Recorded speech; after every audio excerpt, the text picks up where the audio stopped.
दोस्तों आरआरबी ने अभी हाल ही में जेई जूनियर इंजीनियर की जो नोटिफिकेशन है वह जारी किया है ना। इससे पहले अभी क्या हुआ था, उन्होंने क्या किया था, जो समाचार पत्र है उसमें न्यूज आई थी, ठीक है। और अब क्या कर दिया है, 2 दिन बाद ही क्या कर दिया है, हाँ नोटिफिकेशन जारी कर दिया गया है, ठीक है। तो हम यहाँ पर पूरी डिटेल जानने वाले हैं जूनियर इंजीनियर के बारे में, एक एक चीज जानने वाले हैं, तो आप लोग मेरे साथ बने रहिएगा। साथ साथ अगर आप पोस्ट देखोगे तो 7,934 पोस्ट आई है। कितनी? 7,934 पोस्ट आई है जूनियर इंजीनियर की।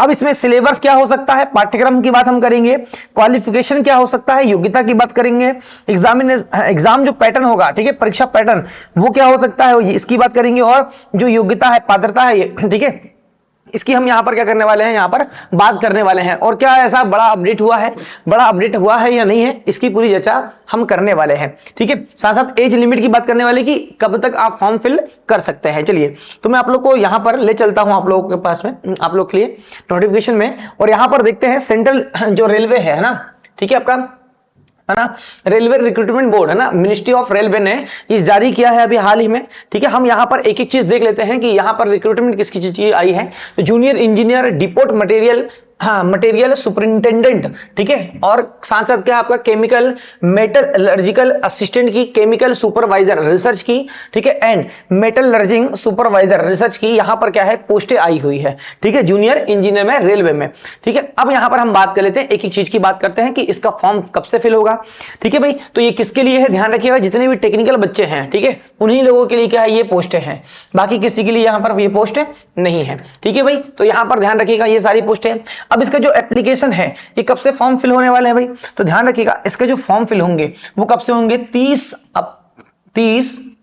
जुलाई से। कब से भाई, 30 जुलाई से क्या होने वाले हैं, फॉर्म फिल होने वाले हैं, ठीक है। और कब तक चलेंगे ये आपके, 29 अगस्त तक भाई। कब तक चलेंगे, 29 अगस्त तक क्या होने वाले हैं, फॉर्म फिल होने वाले हैं। तो आप लोग ध्यान रखिएगा, समय से फॉर्म फिल आप करेंगे, ठीक है भाई।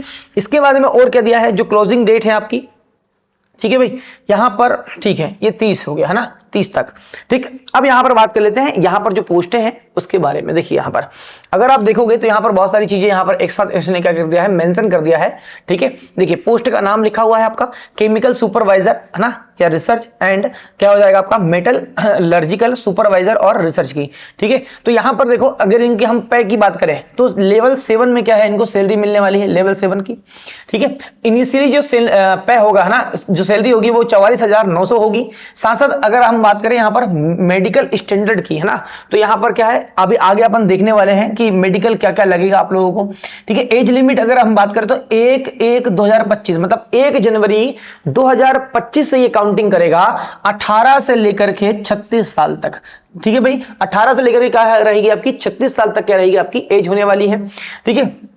अब ये जो पोस्ट आई है ना आपकी, ये सारी पोस्ट किसके लिए है, केवल 17 पोस्ट है ये आरआरबी गोरखपुर के लिए है, सिर्फ कहां के लिए है, हाँ 17 पोस्ट है ये आरआरबी गोरखपुर के लिए है केवल, ठीक है।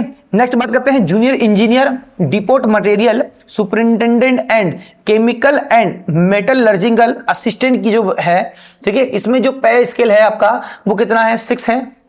जो इनिशियली जो क्या होगी पेमेंट होगी वो 35,400 रुपए होगी, ठीक है। मेडिकल अपन आगे देखेंगे। एज लिमिट क्या है इसकी भी, 18 से लेकर के 36 साल तक है। कब तक है, 18 से लेकर के 36 साल। अगर हम बात करें पोस्ट की तो 7,934 पोस्ट है भाई, और टोटल मिलाकर के जो पोस्ट है 7,951 पोस्ट है भाई, 7,951 पोस्ट इसकी है। चलिए अब यहां पर हम एक एक चीज को जान लेते हैं, ठीक है। रिलैक्सेशन दिया गया है 3 साल का, ठीक है भाई, कितने साल का, 3 साल का क्या दिया गया है, रिलैक्सेशन, ठीक है। कोविड-19 के कारण, पेंडेमिक के कारण क्या है, 3 साल का एक्स्ट्रा दिया गया है। वैसे तो होती 33, लेकिन कितना कर दिया गया है, 36 कर दिया गया है, क्योंकि बहुत लंबे टाइम से नहीं आई थी, ठीक है।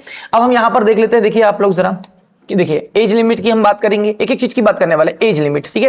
तो 1 जनवरी 2025 से ये गिनेगा, 18 से लेकर के 36 साल तक होना चाहिए आप, ठीक है भाई। बाकी जो आपका रिलैक्सेशन मिलने वाला है वो अलग है, ठीक है भाई। पे स्केल अभी आपको मैंने बता दिया कि क्या होगा यहां पर जूनियर इंजीनियर के लिए, डिपोट मटेरियल सुपरिंटेंडेंट के लिए, ठीक है, केमिकल एंड मेटलर्जिकल असिस्टेंट के लिए, ठीक है भाई। ध्यान रखिएगा लेवल 6 रहेगा, क्या रहेगा, लेवल 6, ठीक है, ठीक है। बाद और यहां पर कितना मिलने वाला है, 35,400 रुपए यहां पर क्या है मिलेगा, ठीक है। प्लस अदर जो अलाउंसेस होते हैं वो सारी की सारे मिलने वाले हैं, ठीक है। फिर अपन बात करेंगे केमिकल जो सुपरवाइजर होता है research and metallurgical supervisor research level है ना, रिसर्च का ना, यहाँ पर कितना है, लेवल 7 है। ठीक है भाई, लेवल 7 में कितना मिलने वाला है, इनिशियली जो पेमेंट मिलेगी वो कितनी मिलेगी भाई, 44,900 प्लस क्या रहेगा आपका अदर जो अलाउंसेस होते हैं वो सारे यहाँ पर मिलेंगे। ठीक है भाई, ये हो गया। अब हम बात करते हैं यहाँ पर एग्जाम की, कि जो एग्जाम जो होगा भाई, ये तो हो गई हमारी सैलरी की, सैलरी कितनी मिलने वाली क्या रहेगा। अब स्टेज ऑफ एग्जाम, ठीक है, स्टेजेस ऑफ एग्जाम कितने स्टेज में होने वाले हैं, तो दो स्टेज में होंगे भाई, CBT 1 और CBT 2, ध्यान रखिएगा, CBT 1 और CBT क्या 2। CBT का मतलब क्या, कंप्यूटर बेस्ड क्या होगा आपका टेस्ट होगा, पहला होगा, फिर क्या होगा दूसरा होगा। पहले में सिलेबस थोड़ा सा अलग है, दूसरे में अलग है। ठीक है भाई, तो हम यहां पर बात कर लेंगे, पहला अगर आप पास हो गए तो सेकंड में आप जा पाओगे, नहीं तो नहीं जा पाओगे। ठीक है भाई, इसके बाद में क्या होने वाला है, यहां पर डॉक्यूमेंटेशन वेरिफिकेशन होगा और उसके साथ क्या होगा आपका मेडिकल। ठीक है भाई, ध्यान रखना मेडिकल होगा यहां पर, है ना, क्या होने वाला है, मेडिकल होने वाला है। आगे हम बात करते हैं और क्या क्या दिया है आप लोगों के। अच्छा, यहां पर नेगेटिव मार्किंग ध्यान रखिएगा भाई, जो एग्जाम आप देने वाले हो इसमें नेगेटिव मार्किंग बिल्कुल कंपलसरी रहती है, वैसे भी रेलवे में तो कंपलसरी रहती है। ठीक है, 1/3 की क्या रहेगी आपकी, माइनस मार्किंग रहेगी भाई, ध्यान रखिएगा 1/3 की क्या रहेगी आपकी, माइनस मार्किंग होगी, है ना। ठीक है, तो ध्यान से भाई अच्छे से आपको तैयारी करनी है। ठीक है, अब हम यहां पर बात कर लेते हैं, यहां पर कुछ और है क्या अपनी फी वगैरह के बारे में। ठीक है, और जो भी डिटेल दी है हमने। ठीक है, आगे बढ़ते हैं, बड़ा लंबा है ये नोटिफिकेशन, लगभग 74 पेजेस का है। ठीक है, चलिए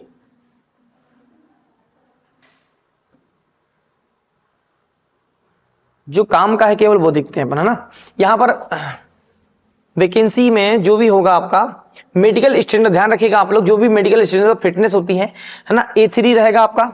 ठीक है, A3 के लिए भी है। ठीक है, मेडिकल स्टैंडर्ड। ठीक है, A3 जनरल जो फिटनेस है आपकी, physically fit in all respects, इसमें सीधे सीधे कहा गया कि आप पूरी तरह से क्या होना चाहिए, फिट होना चाहिए।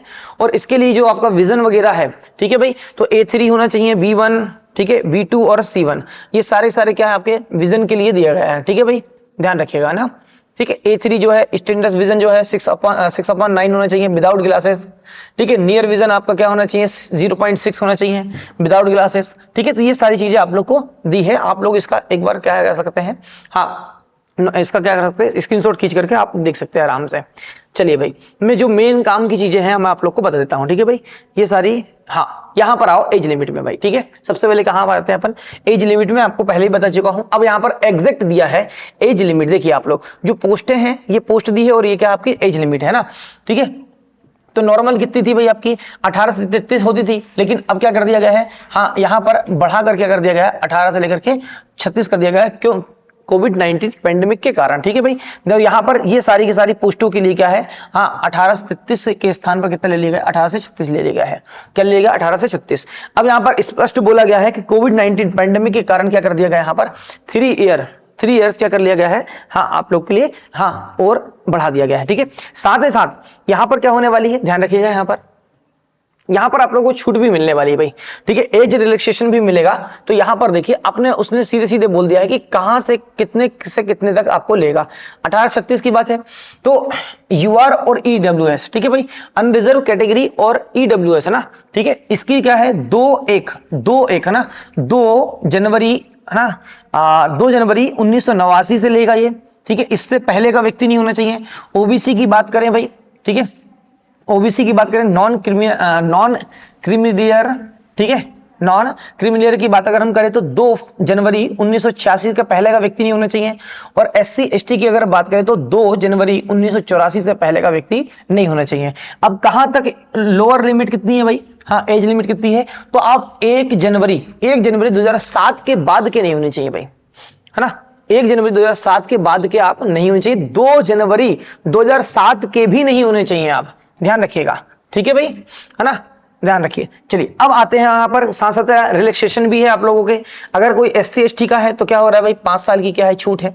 ठीक है भाई, है ना। नॉन क्रिमिलियर में क्या देखने को मिलेगा, OBC में कितना 3 साल की छूट दी जा रही है आपको।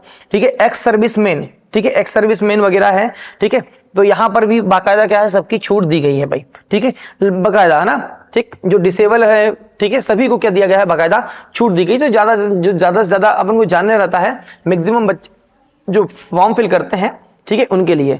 बाकी तो सबकी लगभग लगभग छूट देखने को मिलती सभी की, है ना। चलिए, ये हो गया आपका, है ना। अब यहां पर क्वालिफिकेशन की हम बात करेंगे भाई। किसकी बात करेंगे? क्वालिफिकेशन। तो यहां पर जो भी क्वालिफिकेशन है, ठीक है, आगे दिया गया है, तो अपन आगे देखेंगे कि किसमें क्या क्या रहेगा, ठीक है भाई। यहां पर अपन बात करते हैं पहले एप्लीकेशन फी की, ठीक है, एग्जामिनेशन फी की, है ना। जो एप्लीकेशन जब आप फॉर्म फिल करोगे तो क्या आपकी क्या रहेगी? फीस रहेगी, ठीक है भाई। तो अगर देखो फॉर ऑल कैंडिडेट्स के लिए कितनी है भाई? हाँ, 500 रुपए क्या है? फी है। 500 रुपए क्या है? फीस है, ठीक है भाई। बाकी जो है कौन कौन? SC ST, ex serviceman, female, ठीक है, ट्रांसजेंडर, ठीक है, माइनॉरिटीज हो गया आपका, है ना, ठीक है, EBS हो गया आपका, ठीक है, सांसद क्या हो गया आपका? EBS में OBS और OBC और क्या आ जाता है? EWS आ जाता है। और इनके लिए कितना है? मात्र 250 रुपए भाई। कितना है? 250 रुपए, ध्यान रखिएगा। और ये भी क्या है? बाद में रिफंडेबल है, ठीक है, ध्यान रखिएगा। कैसा है ये? हाँ, रिफंडेबल है, ठीक है। चलिए, ठीक है, इनको रिफंडेबल हो जाती है, इनको रिफंड हो जाती है, इनको नहीं होती रिफंड, ठीक है भाई, ध्यान रखिएगा। और ये केवल क्या बोला गया है यहां पर? Only candidate who attend first stage CBT will get a refund of their examination fee as mention above, ठीक है भाई, ध्यान रखिएगा ना। फर्स्ट में आप क्या हो गए? जब मेंशन आप क्या दोगे? एग्जाम दोगे तब, ठीक है। बाकी मोड ऑफ फी पेमेंट दिया है तो इसका कोई मतलब है नहीं, ठीक है। बाकी अपन मेन आते हैं जो अपने काम का है। बाकी अगर आप लोगों को कोई भी अगर ऐसी कोई दिक्कत होती है, ठीक है ना, तो आप लोग मुझसे क्या कर सकते हैं? बकायदा कमेंट में आप लोग मुझसे पूछ सकते हैं। मैं आपको सारी की सारी जो भी चीजें, अगर आपको कोई दिक्कत होती कहीं से कहीं तक, तो मैं आप लोग को पूरी की पूरी हेल्प करूंगा, बिल्कुल, ठीक है भाई। तो जो भी है, ठीक है, आप लोग मुझे जरूर कमेंट कर सकते हैं। चलिए, जो काम का है केवल अपन वो देखते हैं, बाकी अपने काम का फिलहाल नहीं है, ठीक है, मतलब उतना ज्यादा इंपॉर्टेंट नहीं है। चलिए, पहले बात करते हैं हम यहाँ पर प्रोसेस, ठीक है भाई। किसकी बात करते हैं? रिक्रूटमेंट प्रोसेस, ठीक है। तो यहाँ पर क्या है? सबसे पहले क्या है? मैंने आपको पहले बोला कि CBT 1 होगा आपका, CBT 1 होगा, और उसके बाद क्या होगा आपका? CBT 2 होने वाला है, ठीक है भाई। तो यहाँ पर देखो, फर्स्ट स्टेज में क्या होगा? कंप्यूटर बेस्ड टेस्ट होगा आपका CBT 1। इसमें आप क्वालिफाई करोगे तो कहां जाओगे आप? सेकंड स्टेज में। कंप्यूटर बेस्ड टेस्ट जो होगा आपका सेकंड होगा, ठीक है भाई। तो पहले का क्या है? आपका सिलेबस अलग है, और सेकंड का क्या है? थोड़ा सा सिलेबस अलग है, ठीक है। उसके बाद क्या होगा? DB होगा, और फिर क्या होगा? ME होगा, ठीक है भाई, ध्यान रखिएगा ना। डॉक्यूमेंटेशन वेरिफिकेशन, और आपका क्या हो जाएगा? मेडिकल एग्जामिनेशन होने वाला है। तो ये हो गया आपका, ठीक है। अब यहां पर देखो, फर्स्ट स्टेज के लिए क्या होगा? टाइम जो रहेगा, ठीक है, वो कितना रहेगा भाई? 90 मिनट रहेगा। 100 क्वेश्चन होने वाले हैं। अपन यहां पर बात कर लेते हैं आगे। यहां पर कौन कौन सब्जेक्ट होने वाले हैं? यहां पर बकायदा दे रखा है इसने कि भाई क्या रहेगा आपका? मैथमेटिक्स रहेगा, और नंबर सिस्टम रहेंगे इसमें, बोर्ड मास रहेगा आपका, है ना, डेसिमल रहेगा, फ्रैक्शन रहेगा, एलसीएम एंड एचसीएफ रहेगा, रेशियो एंड प्रोपोर्शन रहने वाला है, परसेंटेज रहने वाला है, मेंसुरेशन रहने वाला है, टाइम एंड वर्क रहने वाला है, time and distance, simple and compound interest रहने वाला है, profit and loss, algebra, geometry, trigonometry, ठीक है, एलिमेंट्री स्टैटिक्स रहने वाला है, स्क्वायर रूट रहने वाला है, एज कैलकुलेशन रहने वाला है, calendar and clock, pipe and system रहने वाले हैं। तो ये क्या है? आपका मैथ का सिलेबस है ना। जनरल इंटेलिजेंस एंड रीजनिंग रहने वाली है आप लोग की, ठीक है। तो ये पूरा डेटा दिया गया है, ठीक है। इसमें आप लोग आराम से इसको स्क्रीनशॉट करके खींच सकते हो और पढ़ सकते हो आराम से, ठीक है भाई। ये बहुत ऐसा नहीं है कि बहुत ज्यादा देखने को मिलेगा आपको, ठीक है। एनालॉजी, अल्फाबेटिकल जो आपका, एंड न्यूमेरिकल क्या देखने को मिलेगा? आपका सीरीज मिलेगी, कोडिंग डिकोडिंग मिलेगा, मैथमेटिकल ऑपरेशन मिलेगा, रिलेशनशिप, ठीक है, सिलोजिज्म मिलेगा, जंबलिंग मिलेगा, जंबलिंग हो जाएगा आपका, वेन डायग्राम हो जाएगा, डेटा इंटरप्रेशन एंड सफिशिएंसी, ये सारी DI वगैरह ये सब मिलने वाले हैं, ठीक है भाई। तो सीधी से अगर मैं बात करूं तो आप लोग को क्या है? 3 तरह की क्या है? रीजनिंग मिलने वाली है, 3 तरह की रीजनिंग भाई। पहला क्या हो जाएगा आपका? पहला ध्यान रखिएगा आप लोग, पहला क्या हो जाएगा? वर्बल, पहला क्या हो जाएगा आपका? वर्बल, दूसरा हो जाएगा आपका नॉन वर्बल, और तीसरा क्या हो जाएगा? एनालिटिकल। तीनों रीजनिंग आपको मिलने वाली है, ठीक है भाई, ध्यान रखिएगा। जनरल अवेयरनेस की अगर हम बात करें, जनरल अवेयरनेस की, ठीक है, तो इसमें क्या हो जाएगा आपका? करंट अफेयर हो जाएगा आपका, है ना। जनरल अवेयरनेस में बहुत सारी चीजें, ठीक है। करंट अफेयर रहेगा, साथ में क्या रहेगा आपका? आपका जियोग्राफी रहेगा, ठीक है। आपका कल्चर, हिस्ट्री रहेगी आपकी, साथ साथ क्या रहेगा आपका? जितने भी क्या है यहाँ पर पॉलिटी वगैरह भाग है आपका, है ना। क्या हो जाएगा? इकोनॉमी हो जाएगी आपकी, इन्वायरमेंट हो जाएगा आपका, स्पोर्ट्स हो जाएगा, वर्ल्ड हो जाएगा, ठीक है। आपका क्या हो जाएगा? टेक्नोलॉजी वाला भाग हो जाएगा आपका, ठीक है। ये सारा क्या काय में रहने वाला है? जनरल अवेयरनेस में रहने वाला है। जनरल साइंस जो आपको अलग से देखने को मिलेगी, physics, chemistry and life sciences, ठीक है भाई। किस स्टैंडर्ड की? 10th स्टैंडर्ड की, CBSE सिलेबस के अनुसार, ठीक है भाई, ध्यान रखिएगा, CBSE सिलेबस के अनुसार, ना कि MP गवर्नमेंट, ठीक है, ना ही अदर गवर्नमेंट की बात कर रहा है, CBSE पैटर्न सीधे सीधे। जहां जहां है। अब यहां पर देखो मैथमेटिक्स जो होने वाला है वो होगा क्या आपका सीबीटी 1 में कितना 30 मार्क्स का होगा, सॉरी 30 क्वेश्चन रहेंगे और 30 मार्क्स का होगा। ठीक है भाई। जनरल इंटेलिजेंस एंड रीजनिंग की अगर बात करें तो रीजनिंग की 25 क्वेश्चन और 25 नंबर के होंगे। जनरल अवेयरनेस जो होगा जीके साइंस वगैरह करंट अफेयर वगैरह, सॉरी जीके जीके जितना भी हो जाएगा आपका, करंट अफेयर साथ में इसमें शामिल होगा, स्पोर्ट्स वगैरह 15 क्वेश्चन 15 मिनट। ठीक है भाई। जनरल जो साइंस होगा आपका वो 30 क्वेश्चन का होगा। ठीक है 30 नंबर। तो टोटल मिलाकर के जो नंबर ऑफ क्वेश्चन रहेंगे आपके 100 और नंबर ऑफ क्या रहेंगे आपके मार्क्स क्या रहेंगे आपके टोटल 100 रहने वाले हैं। और अगर हम टाइम की अगर टाइम ड्यूरेशन की बात करें तो वो कितना रहेगा आपका 90 मिनट्स मिलने वाले हैं आपको। कितने मिलेंगे भाई 90 मिनट्स मिलेंगे। क्लियर है यहाँ पर। चलिए आगे और हम बात कर लेते हैं। ये सारी चीजें आप लोग ध्यान रखिएगा, बहुत ज्यादा इंपॉर्टेंट है आप लोगों के लिए। ठीक है। फिर आप फर्स्ट में पास होते हो तो आप कहां जाओगे सेकंड में। सेकंड में भी क्या अपन देख लेते हैं यहाँ पर। ठीक है। ये सेकंड में आप लोग को देखिए सेकंड में क्या क्या रहने वाला आपका सिलेबस जो रहने वाला है। ठीक है। तो यहां पर देखो जनरल अवेयरनेस रहने वाला है, फिर से फिजिक्स एंड केमिस्ट्री अलग से रहने वाली है आपकी, बेसिक कंप्यूटर एंड एप्लीकेशन रहने वाला है। ठीक है। Basic environment and pollution control है ना। ठीक है ये रहने वाला है। और आपका टेक्निकल जो आपका सब्जेक्ट है सबसे महत्वपूर्ण आपका क्या सब्जेक्ट है। ठीक है भाई। तो वो 100 नंबर का तो हमेशा रहता ही रहता है। चलिए यहां पर बात कर लेते हैं। देखिए जनरल अवेयरनेस की अगर हम बात करें तो यहां पर फिर से 15 नंबर का आएगा, 15 मार्क्स। ठीक है 15 question 15 marks. Physics and chemistry अलग से दिया है इसने 15 क्वेश्चन और 15 मार्क्स की। ठीक है भाई। Basic and basic of computers and application. ठीक है बेसिक कंप्यूटर आएगा आपका और एप्लीकेशन 10 क्वेश्चन आएंगे 10 नंबर के। बेसिक ऑफ इन्वायरमेंट ठीक है एंड पॉल्यूशन कंट्रोल। ठीक है भाई पर्यावरण और हाँ जो प्रदूषण कंट्रोल नियंत्रण की बात होगी तो 10 क्वेश्चन और 10 नंबर के। ठीक है। अब यहां पर सबसे महत्वपूर्ण आता है आपका टेक्निकल एबिलिटीज जो आपका सब्जेक्ट है। ठीक है उससे कितने आने वाले हैं आपके 100 नंबर का आने वाला है, लेकिन सेकंड पेपर में ना कि फर्स्ट पेपर में। ठीक है। फर्स्ट पेपर तो सभी का लगभग कॉमन रहने वाला है। ठीक है भाई। टोटल जो रहेंगे आपके क्वेश्चन वो कितने होने वाले हैं 150 क्वेश्चन होने वाले हैं। 150 क्या रहेंगे आपके मार्क्स रहेंगे। लेकिन टाइम ड्यूरेशन जो है आप लोग का वो कितना रहेगा 120 मिनट रहेंगे। कितना रहेंगे 120 मिनट रहने वाले हैं। क्लियर है भाई। यहां पर ध्यान रखिएगा ये थोड़ा सा क्या है आप लोग का अलग है। ठीक है। इसके बाद आप लोग का मेडिकल होगा और मेडिकल के बाद में क्या होगा आपका, सॉरी मेडिकल नहीं, पहले डॉक्यूमेंटेशन होगा और उसके बाद क्या होगा आपका मेडिकल। अब यहां पर देखो स्पष्ट कहा गया है कि 3 ईयर डिप्लोमा इन इंजीनियरिंग और बैचलर्स डिग्रीज। ठीक है इन इंजीनियरिंग या और टेक्नोलॉजी। तो यहां पर सीधे कहा गया भाई 3 साल का क्या होना चाहिए आपके पास में डिप्लोमा या डिग्री होनी चाहिए। तो यहां पर सारे के सारे स्ट्रीम दिए गए हैं आप लोगों के। मैकेनिकल हो गया, प्रोडक्शन हो गया, ऑटोमोबाइल हो गया, मैन्युफैक्चरिंग हो गया, सॉरी क्या हो गया आपका मेकाट्रॉनिक्स हो गया आपका। ठीक है। इंडस्ट्रियल हो गया, मशीनिंग हो गया, टूल्स एंड मशीनिंग हो गया, टूल्स एंड डाई मेकिंग हो गया। ठीक है। Combination of any stream of basic stream of above sorry disciplines. ठीक है। यहां पर स्पष्ट है कि यहां पर जितनी क्या है आपकी हाँ ब्रांचेस है जिनके बारे में दिया गया है केवल वही अप्लाई कर सकते हैं, बाकी कोई नहीं कर सकता। इलेक्ट्रिकल इंजीनियर हो गया। ठीक है भाई ध्यान रखिएगा आप लोग है ना। ठीक है। इलेक्ट्रॉनिक्स इंजीनियरिंग हो गया, इंस्ट्रूमेंटेशन हो गया है ना, कम्युनिकेशन हो गया, कंप्यूटर साइंस वाले हो गए, कंप्यूटर इंजीनियर हो गए। ठीक है। कंप्यूटर साइंस हो गया, इंफॉर्मेशन टेक्नोलॉजी। ठीक है। Civil engineer. ठीक है। यहां पर एक और चीज दिया है किसके लिए भाई ध्यान रखिएगा बीएससी। ये बहुत ज्यादा इंपॉर्टेंट ना। ये बीएससी कोई बहुत सारे जो है बीएससी वाले भी क्या कर सकते हैं अप्लाई कर सकते हैं भाई। अब बीएससी वाले कहां अप्लाई कर सकते हैं भाई देखो ये जो आपको देखने को इंजीनियरिंग में है ना, सिविल एंड एलाइड जो इंजीनियरिंग है ना, इनमें जो दिया गया है इनमें तो नहीं कर सकते, लेकिन हाँ यहां पर जरूर कर सकते हैं। ठीक है। एजुकेशन जो होगा यहां पर बीएससी, लेकिन साथ में क्या होना चाहिए केमिस्ट्री और फिजिक्स कंपलसरी होना चाहिए उनका। फिजिक्स और केमिस्ट्री कंपलसरी उनका होना चाहिए। ठीक है भाई ध्यान रखिएगा सीएमए में। ठीक है भाई सीएमए में केमिकल एंड मेटलर्जिंग असिस्टेंट में जो होगा उनका बीएससी होना चाहिए। केमिस्ट्री और फिजिक्स कंपलसरी होना ही चाहिए बीएससी में भाई, बाकी कोई नहीं भर सकता। ध्यान रखिएगा है ना। ये नहीं है कि भैया आपका मैथ्स है तो आप भर दोगे, नहीं फिजिक्स होने चाहिए, साथ साथ क्या होना चाहिए केमिस्ट्री। फिजिक्स एंड केमिस्ट्री उसने स्पष्ट बोला है। ठीक है भाई।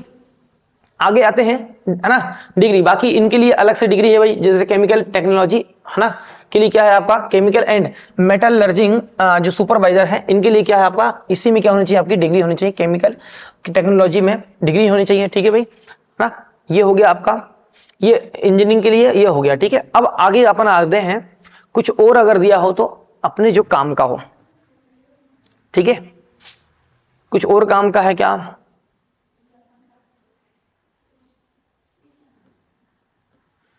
नहीं, इधर कोई काम का फिलहाल अपना नहीं है।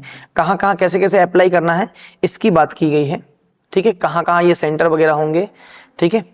किस किस वेबसाइट में ये आपको मिल जाएगा ये है। और कुछ और होगा तो मैं देख लेता हूं।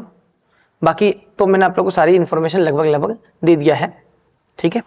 बकायदा समय से आप क्या करें, फॉर्म फिल करें। और मैथ्स और रीजनिंग के लिए, जीके साइंस के लिए आप हमारे चैनल के द्वारा तैयारी कर सकते हैं, ठीक है भाई। मैथ्स के लिए, ठीक है, मैथ्स की डेली क्लासेस लगती है, रीजनिंग की होगी आपकी ना, करेंट अफेयर, जीके, ठीक है, इनकी क्लासेस अभी रेगुलर क्या है आपकी लग रही है। तो आप लोग क्या कर सकते हैं, बकायदा फॉर्म यहां से तैयारी कर सकते हैं। फॉर्म फिल करने के बाद में फॉर्म फिल करें, टाइम से करें आप लोग, ठीक है। तो ये सारी क्या थी आपकी इंफॉर्मेशन थी, किसकी भाई, जेई की, ठीक है। अगर आप लोगों को कोई भी डाउट है, कुछ भी अगर ऐसा है, तो आप कमेंट में मुझसे पूछ सकते हैं, मैं बकायदा आप लोग के सारे आंसर दूंगा, ठीक है। चलिए नेक्स्ट वीडियो मिलेंगे, तब तक के लिए बहुत बहुत धन्यवाद। जय हिंद, जय भारत।